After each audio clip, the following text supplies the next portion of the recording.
What's up, friends, and welcome to episode 11 of Frozen Millionaires. So in the last Storytime episode, I brought you back to the beginning of my real estate career, back to my first property purchase and all the craziness and drama that ensued as a result of me buying a place that was super run down and infested with crackheads. I really enjoyed making that episode because it's a fun story and moving through my fears is part of what I preach on this podcast. I also liked making it because I just love the little details of that story. It had been a long time since I'd thought about that tenant and his comically oversized bowl of Fruity Pebbles and all the porno he had strewn everywhere and how really gross it was. And even though the whole situation really scared the crap out of me at the time, those early days of my real estate career are something I really look back on fondly. And one reason I look back on it so fondly is the whole experience made me better. The whole experience made me stronger. It didn't feel like it was making me stronger at the time, and all it really felt like I was going through was something that was really unpleasant, and I didn't know if the result was going to be good or bad. But with the benefit of hindsight, and these days having a much better understanding of the value of grit and determination, I understand just how important every last minute of that experience really was. It was doing something hard that's in service of a greater goal. And I say this because it's part and parcel of this podcast, and it's part of the story I'm going to be talking about today, about going viral. So whether you're sitting in 40-degree water so your body and soul can feel invigorated afterwards, or staying up all night working because you're just obsessed with growing your business, these are the things that we do that give us power. They give us self-worth. They're an exercise in keeping promises to yourself and not letting yourself down. If you dig in, you can do these hard things. And I say this because I like to tie these things back to the main theme of this podcast. So, like I was saying, the story of my first property purchase took us back to the beginning of my real estate career, and today I'm going to be talking about something that happened to me in my modern day career, just a few weeks ago actually, and it's pretty crazy. I'm talking, of course, about the video I released on social media entitled "I Stole a House." If you haven't seen it, in the video I satirize the ease with which squatters occupy a property, skirt the law, and scam owners out of tens of thousands of dollars or more. And these offenders are rarely, if ever, held accountable for it, so I made the video. Most people loved the video. Others objected to it in some way. And whether people did or didn't like it, boy oh boy, did I ever hear about it. Millions upon millions of people viewed the video, and overnight, I learned what it's like when everybody's got something to say about you. This is the story of what happened when I went viral. So it's Super Bowl Sunday, and I have some downtime in the morning. Inspiration strikes, and I write a script for a video.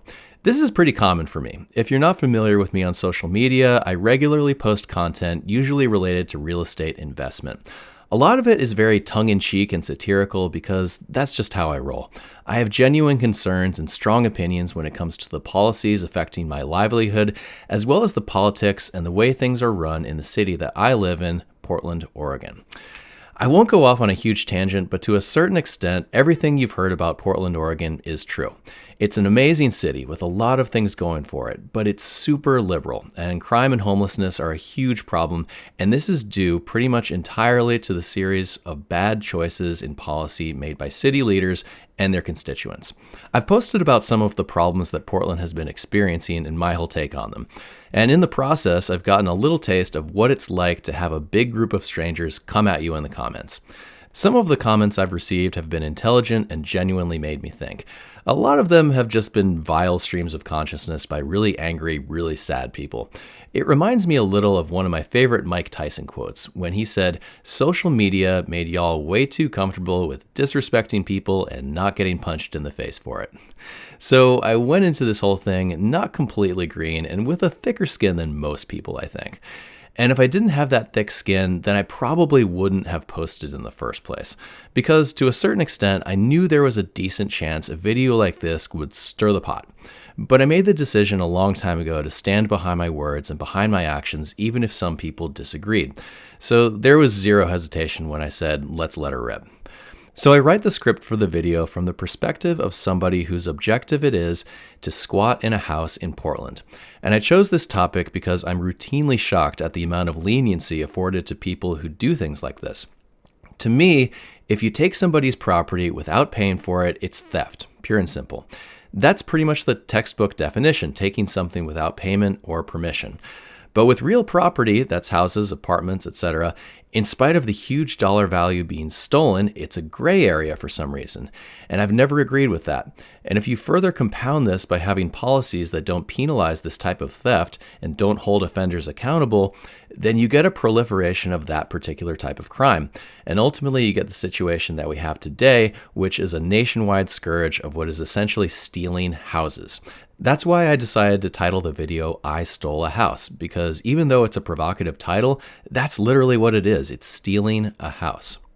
So the way people do this is pretty simple. They break into the house when it's unoccupied, they forge a lease agreement and put the utilities in their name so that when the owner calls the police, the cops are going to have some kind of plausible reason to believe this person may have a legitimate claim to the property.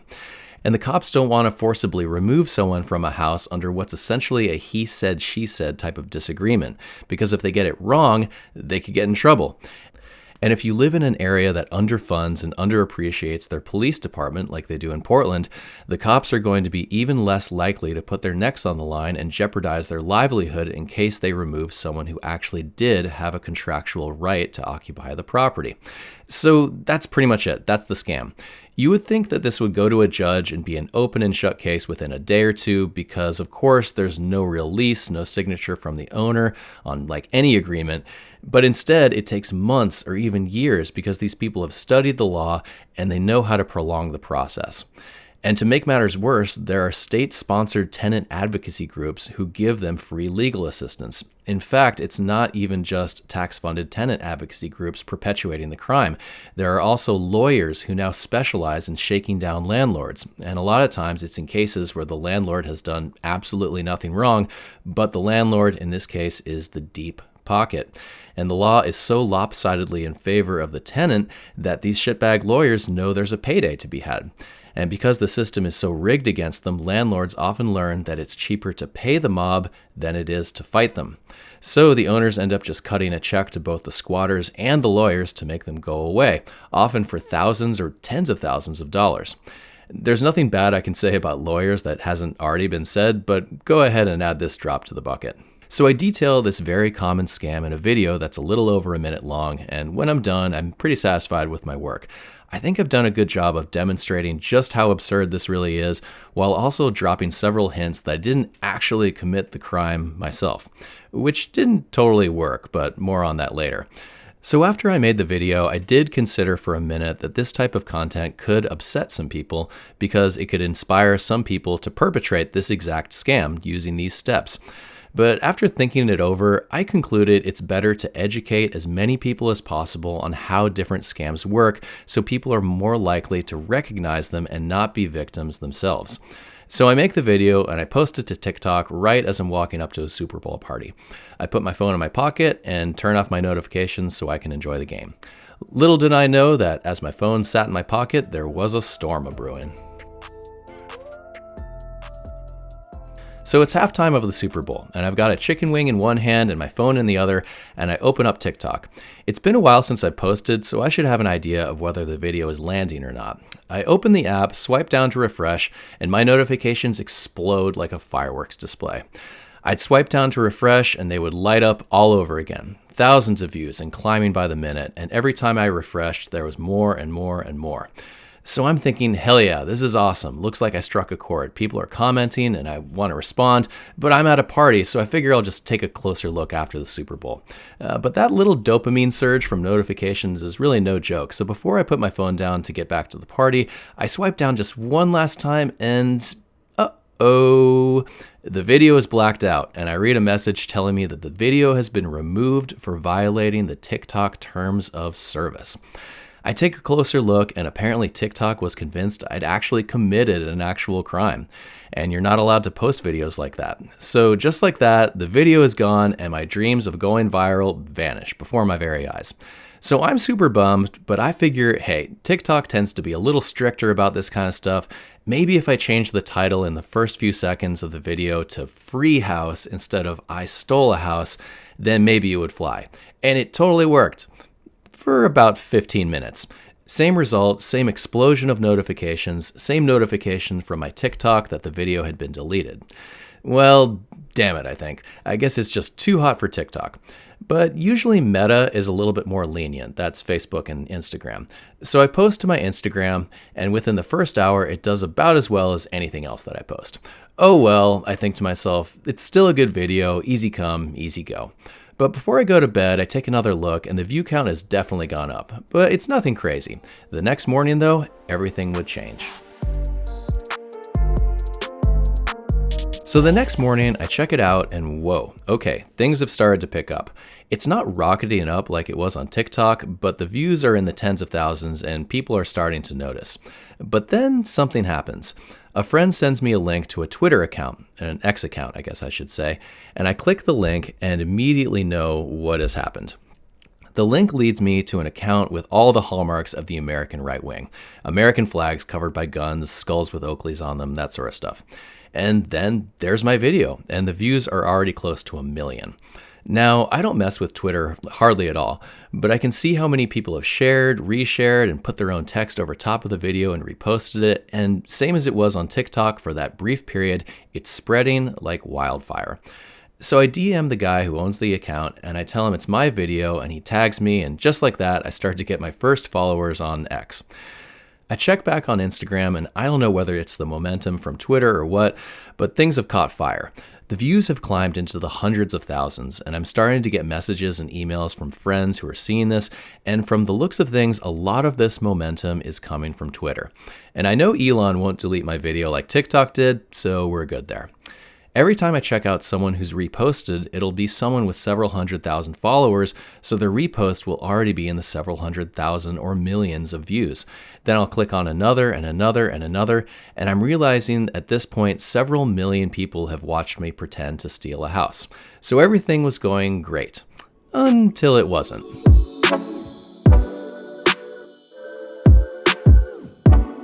The next morning I wake up and I see that my video has been deleted from Instagram. Well, shit, here we go again. You see, getting the millions of views on Twitter was cool and everything, but rarely if ever was I ever credited for the video.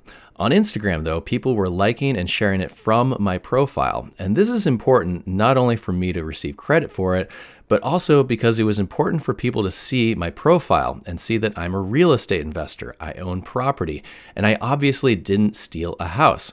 Without any connection to me or my Instagram, I'm just a nameless guy in a video, and as a result, a lot of people were not getting the joke and actually thinking I was the bad guy. So I click the button on Instagram telling them, hey, please review this, I didn't do anything wrong, and I wait a while, and of course nothing happens. So I'm bummed because the views were almost at 300,000 and they were accelerating. I check Twitter again, and it's got more momentum than ever. So for now, I resign myself to just being the anonymous house stealing guy. Well, that's just great, right? So I post about the video being taken down because at the time I was getting a lot of people sending me messages and visiting my profile to say something about the video, and I wanted to have an explanation for why it wasn't there. At this point, it's been posted, caught fire, and deleted 3 times on 2 different platforms, so I'm officially annoyed. I go about my day feeling annoyed and check back in a few hours, and lo and behold, it's back up on Instagram and more popular than ever. So I'm like, what the fuck? This whole experience is giving me whiplash over and over again. So on this day in particular, it was Valentine's Day. I was driving my car most of the day. I have a real estate project several hours out of town, and I need to go there for a meeting and drive back. So I'm not monitoring my newly reinstated post very closely, which was fine because this whole experience was starting to become a little exhausting, so the drive was kind of a welcome break. But the video had only gotten bigger, and things that I should be responding to were started coming in rapid fire. And one of those things was a message from Fox News, and they told me that they wanted to talk to me on the air. So I take a minute and let this moment kind of sink in. Did I really want to talk to Fox News? You're goddamn right I did. So I call Fox News, and they tell me that they want me to come on the Jesse Watters show and do a segment. If you're not familiar with Jesse Watters, he's a conservative journalist who's very much a fixture of the network. So this was a big deal. But here's the deal. They wanted me to come on the show that night. And being the good husband that I am, I had Valentine's Day plans with my wife. And the segment would have been right in the middle of our dinner reservation. So I ask if tomorrow is okay, and they say, hey, yeah, no problem, that totally works, and we schedule my segment for the next day. Husband of the year over here. This decision would come back to haunt me, but more on that later. Then I get another message from a network called News Nation to go on the Leland Vittert show. At first, I'd confuse News Nation with Newsmax, and these networks are not the same. Newsmax is an ultra right-wing dumpster fire of a network that pretty much does nothing but worship Donald Trump and the NRA. But News Nation was different. Based on what I found out about News Nation and Leland Vittert, they were right of center but not right-wing, and Leland appeared to be a good guy. And I looked into this because I wanted to make sure that any segment that I was involved in, it didn't devolve into an unbridled Portland hate fest. You see, what I was trying to avoid was a televised conversation that existed only as confirmation bias for right-wingers who think every blue city or state is a complete hellhole, and this type of crime could never happen in their neighborhood, because that's just not true. Squatters are everywhere, worldwide, red states, blue states, everywhere. And while I don't mind one bit talking about Portland's struggles, I really don't relish preaching to the choir of conservative media and exacerbating Portland's negative image. My goal here is to solve problems, not just talk shit about my hometown. So I scheduled both segments for the next day and settle into a mode where I check my notifications every so often, scan for anything important, and ignore the other 99% of it. At the time, I figured this must be what it's like for somebody famous. I knew this was all temporary, and getting millions of views on social media happens to some people like several times a day, even if the video is just them saying good morning. But in my case, I was getting the millions of people checking me out owing pretty much entirely to the merits of just one video. I'm not famous, so there was no real momentum prior to this, only my few thousand followers that I had prior to the video being posted. And I think one of the reasons that the video was so popular is because it's a little polarizing politically. I had right-wing people saying they'd shoot someone like me, I had left-wing people cheering me on for screwing over a small-time landlord, and all these people had something to say about it, and this type of engagement pushes the video to more and more people to get more and more viewership. But I don't love this because the one thing these people all have in common is none of them really understood the video, and a lot of them thought that I actually stole the house. So I felt like I should address this. So I do an Instagram story where I say, hey, looks like the video has gone viral and I'm loving this, but I'm not loving the left-wing people who love that I'm stealing from a landlord, and I'm also not loving the right-wingers who are looking for any justifiable cause to shoot somebody. This would be my most viewed story of all time by far. And part of me was really happy that I got to use my temporary fame to broadcast my disdain for the far left and the far right in there. But maybe I should have kept that to myself. Is there a theme developing here? So that evening, I take out my wife for Valentine's Day, and we go to a candlelight concert and a nice dinner, and of course my viral video dominates the conversation. Overall, she's happy for me, but she's expressing some concerns, as wives often do, because she's read through some of these comments, and some of them are pretty nasty, and she's wondering if someone could find our family and do us harm in some way. And keep in mind that only weeks ago, Portland City Council member and mayoral candidate Rene Gonzalez, he had family members have their car torched in front of his house in Portland. So I assure her that we're unlikely to be harmed or targeted by political terrorists, but after this video, the possibility is no longer zero. Also no longer zero is the chance our family could be alienated from people we know who might not like the positions I take publicly, especially if I'm to continue leaning into them. This is a valid concern, but here's the thing. See, in my point of view, it's good to have friends who span the political spectrum.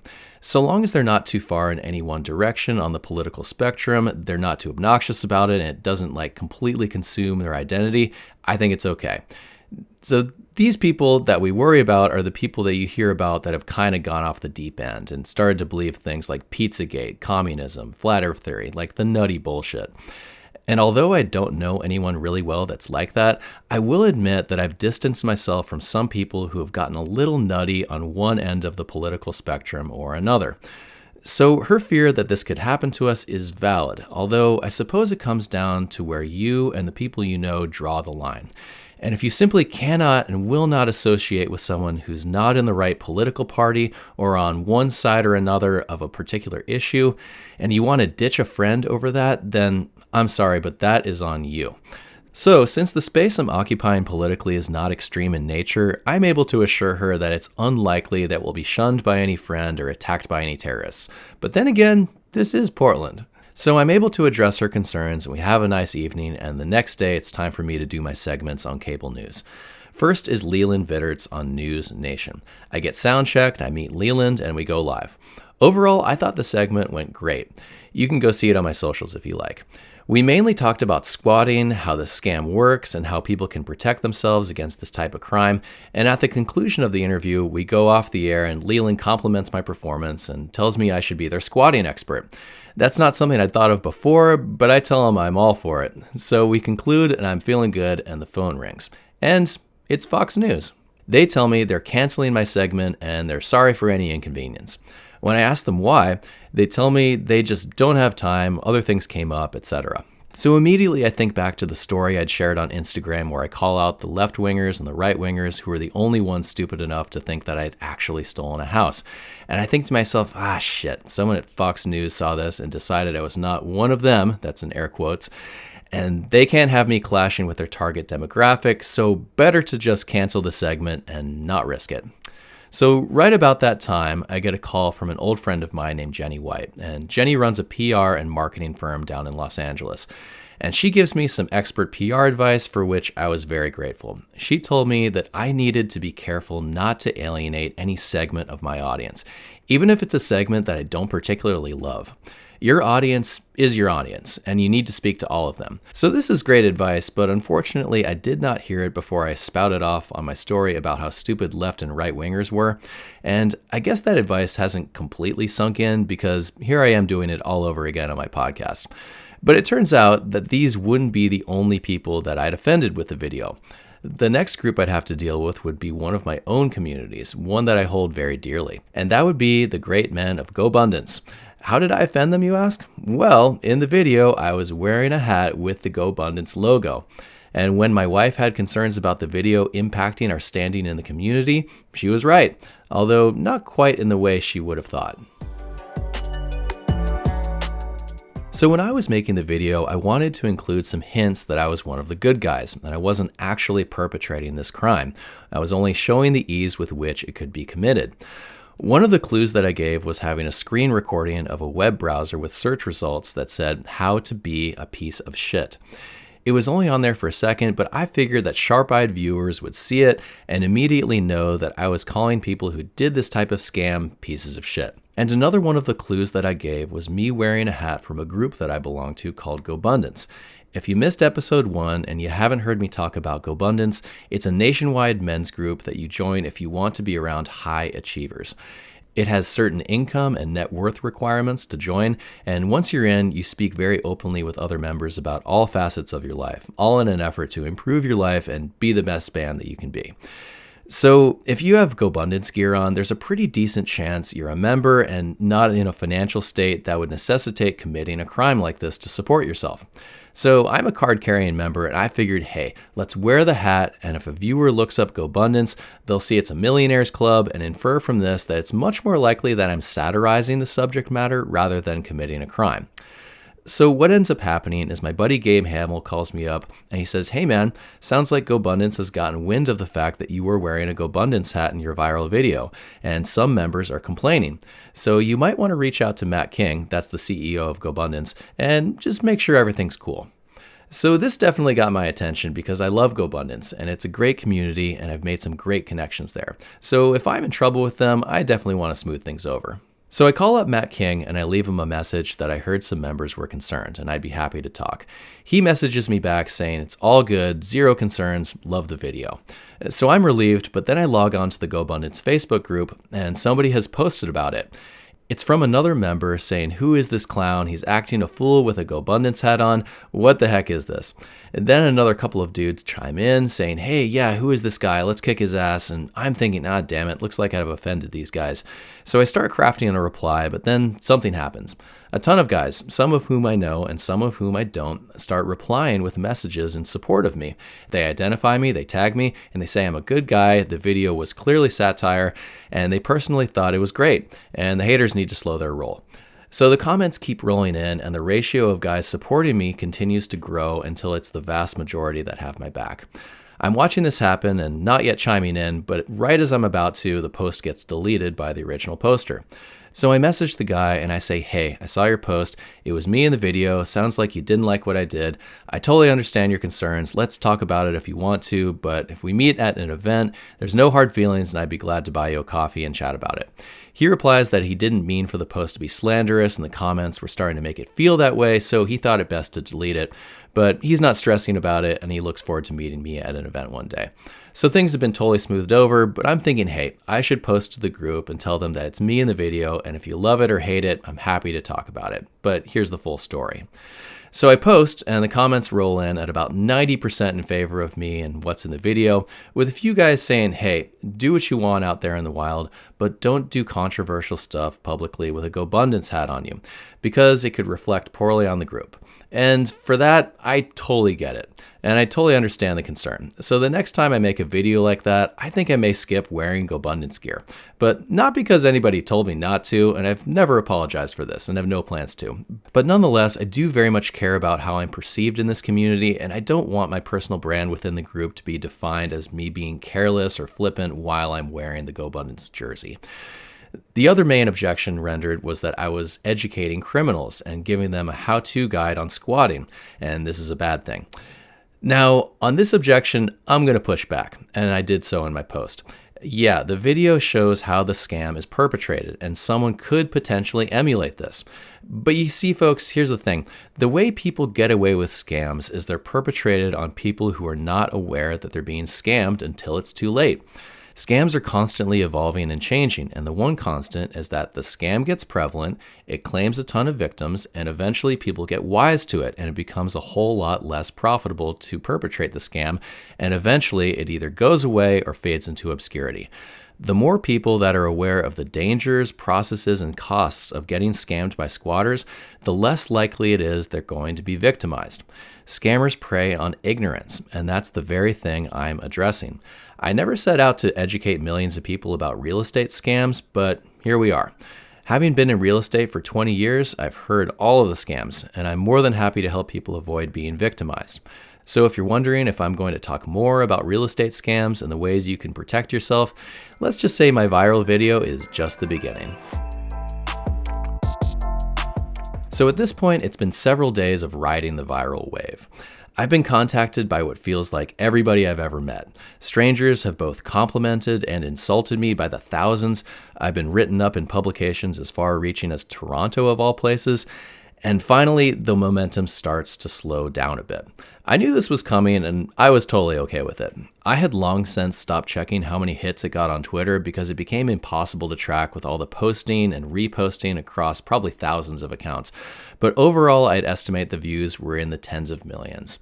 On Instagram, the views of the video attached to my profile were about to cross the 1 million mark, and once again, as you probably expect at this point, the video was once again deleted. Which was frustrating because at this point I'd honestly thought I'd made it. On a single platform, it was deleted, reinstated, and deleted again.